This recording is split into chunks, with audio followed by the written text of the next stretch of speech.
안녕하세요. 반갑습니다. 국가유공자 길잡이입니다. 벌써 2024년 4월 달이 됐습니다. 1월 달부터 제가 또 영상으로 설명드리고 하던 게 엊그저께 같은데 벌써 4월 달입니다.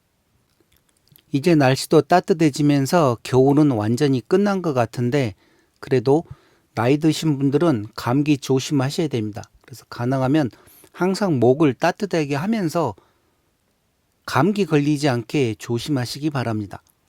자, 이번 내용은 다른 내용이 아닙니다. 제가 작년부터 계속 고엽제 후유증에서 고엽제 후유증으로 4가지 질병이 전환된다는 내용 설명을 해드렸었고, 이와 관련된 영상들도 찾아보니 정말 많았습니다. 그리고 또 그와 관련돼서 제가 구독자분들 설명한 내용, 또 질문에 대한 답변으로 영상들도 많이 만들어 드렸었는데, 이 내용이 지금 이제 4월 말부터 시행이 될 것입니다.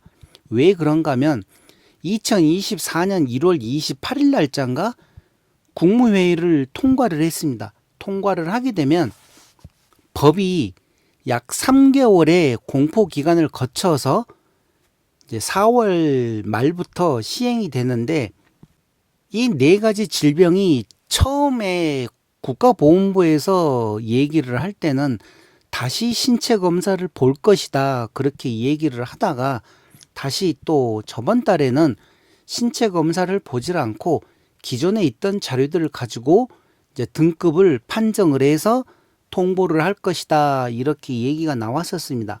그런데 언제부터 국가보건부에서 개인적으로 모두 다 이렇게 이제 편지를 보낼지는 모르겠지만, 아무튼 이 법이 4월 달부터는 적용되는 것이기 때문에 아마 4월 말 되기 전에 각각 개인 통보가 갈 것입니다. 편지에서. 그래서 기존의 고엽제 후유증에서 경도 받으셨던 분들은 고엽제 후유증 7급으로 전환될 확률이 많고, 그 다음 고엽제 후유증에서 중등도 받으셨던 분들은, 정확한 내용은 그 통지서를 받아봐야 알지만 6급 사망이 될 수도 있고 6급 이항이 될 수도 있고 정확한 거는 모르겠습니다. 아무튼 중등도는 고엽제 후유증으로 전환이 되고, 또 고도 장애를 받으셨던 분들도 6급 이항으로 될지 5급으로 될지는 모르겠지만, 제 개인적인 생각으로는 경도 장애가 7급을 전환으로 했으면 중등도는 6급 사망이나 6급 이항, 최소한 6급 이항 정도로 전환을 시켜주고, 고도 장애는 5급 정도로 전환을 시켜줬으면 가장 좋겠다는 제 개인적인 생각입니다. 그러나 물론 국가보건부에서 급수를 전환을 시킬 때는 또 다 거기에 맞는 이유가 있을 것입니다. 그렇기 때문에 이제 더 정확한 거는 뭐 이달 안에 통보가 오기 때문에 조금만 더 기다려 보시고, 제가 왜 이렇게 얘기를 드리는가 하면, 고엽제 후유증에서 경도 장애나 중등도 장애, 고도 장애를 판정을 받으셨던 그 기간이 만약에 1년 전에 그렇게 등급 판정을 받았다 그러면 불과 1년 정도밖에 지나지 않았기 때문에 어떤 급수로 전환이 되는 간에 그렇게 큰 차이는 없을 것입니다. 그런데 만약 경도 장애를 뭐 한 5년 전에 받았다, 그리고 이 4가지 질병이 그 5년 동안 아무런 변동 사항이 없다 그러면 뭐 그대로 그 급수에 만족을 하셔야 되겠지만, 5년 동안 내 몸 상태가 조금 더 악화되었다, 그런데 본인이 생각을 했을 때 낮은 급수 같다 그러면 병원 자료들 준비를 해서 다시 국가보건부에 재판정 신체 검사를 하시라는 뜻입니다. 그러니까 이 내용을 잘 들으셔야 됩니다. 그냥 이번에 국가보건부에서 고엽제 후유증으로 이렇게 4가지 질병을 전환을 시켜준다고 해서 거기에서 만족하지 마시고, 제 영상을 보시는 분들만이라도 본인들이 판단을 했을 때 예전에 등급을 받았던 그 경도 장애나 중등도 장애, 고도 장애 판정을 받았을 때보다도 내 몸이 더 많이 지금 심해져서 더 안 좋다, 악화가 되었다. 그런 경우에는 이번에 판정을 받으시는 그 등급이 낮은 급수에 해당될 경우에는 재판정 신체 검사도 생각을 해 보시라는 내용입니다. 그냥 국가보훈부에서 급수를 주면 주는 대로 만족하지 마시라는 겁니다. 왜? 내 몸 상태가 지금 5급에 해당될 수도 있는데 국가보훈부에서 만약에 6급 이항을 준다. 그러면 6급 이항에 만족하지 마시라는 겁니다. 내가 5급에 해당될 수도 있는데 왜 6급 이항일까? 그렇게 해서 5급에 해당되는 급수를 받으실 수 있게끔 재판정 신체 검사도 생각을 해 보시라는 겁니다.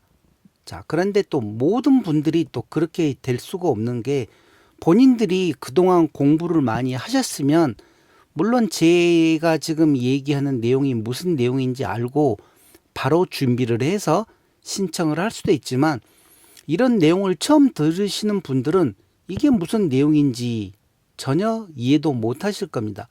이런 분들은 다른 영상들을 보면서 계속 공부를 하셔야 됩니다. 그리고 방광암과 관련돼서는 영상들도 많이 만들어 드렸습니다. 다발성 경화증, 갑상생 기능 저하증, 비전형 파킨슨증, 이 중에서도 진행성 핵상마비와 다계통 위축증, 이런 경우에 고엽제 후유증에서 7급에도 해당되고 6급에도 해당되고 뭐 각각 급수별로 많은데 아무튼 이번 달에 국가보훈부에서 어떻게 등급을 판정을 해 주는지 그 내용을 보고 또 궁금하신 분들은 댓글 달아주시기 바랍니다. 본인이 고엽제 후유증에서 만약 고도 장애를 받고 계셨다. 그런데 이번에 국가보훈부에서 6급 이항으로 판정을 해서 통보가 왔다. 그런 경우에는 제게 또 상세한 내용을 설명을 해주시면 제가 과연 그 내용이 합당한지 그런 내용도 한번 또 살펴드리겠습니다. 그러니 지금 이 네 가지 질병 가지고 계시는 분들은 신경을 바짝 쓰시고 또 그동안이라도 공부를 좀 하십시오. 하셔가지고 내가 정당한 등급을 받는지 아니면 불리한 등급을 받는지도 생각을 해 보셔야 됩니다. 자, 그리고 이제 이 고엽제 후유증으로 등록이 되게 되면 정말 혜택들도 많습니다. 나중에 오래오래 계시다가 사망을 했을 때도 6급부터는 배우자에게 유가족 보상금도 지급이 되고 그 외에 다른 혜택들이 고엽제 후유증으로 계실 때하고 또 많은 차이가 있습니다. 그러니 어떤 혜택들이 있는지 제가 영상들 다 만들어 드렸습니다. 2024년 최신판으로 해가지고 고엽제 후유증 1급부터 5급까지와 또 6급, 7급 각각 급수별로 다 영상으로 만들어 드렸기 때문에 그 급수에 해당하시는 분들은 그 영상들 보시면서 어떤 혜택들이 있는지 국가유공자로서 또 가져야 될 여러 가지 혜택들이 있는데 그런 혜택들을 빠뜨리지 말고 그러니까 기존의 고엽제 후유증일 때 드리는 국가유공자 혜택과 차이가 많이 납니다. 그러니 이런 내용들도 배우셔야 되고 본인들만 보려고 하지 마시고 배우자나 가족들에게도 다 얘기를 해서 모든 식구들이 그 급수에 해당하는 국가유공자 혜택을 다 배우셔야 됩니다. 그러면 또 자녀들한테 돌아가는 혜택들도 있고 특히 가장 큰 혜택은 배우자 혜택입니다. 배우자에게 혜택도 있고 하기 때문에 이런 내용 잘 살펴보시고 배우자에게는 그리고 가족들에게는 보훈병원에서 만약에 진료를 하고 치료를 할 경우에 진료비의 60%가 또 감면되는 내용도 있습니다. 그러니 내용들이 너무 많다 보니 본인들이 직접 알아서 찾아서 챙겨 드셔야 됩니다. 그거는 누가 뭐 얘기해 주지도 않습니다. 본인에게 주어지는 혜택은 본인이 찾아야 된다는 거. 그리고 이번에 이 네 가지 질병 말고도 이번에 또 고엽제 역학조사가 들어갔습니다. 제 7차가 들어갔기 때문에 이 역학 기간이 끝나고 난 다음에 또 어떤 고엽제 후유증 질병이 다시 고엽제 후유증으로 전환될지는 또 그 누구도 모릅니다.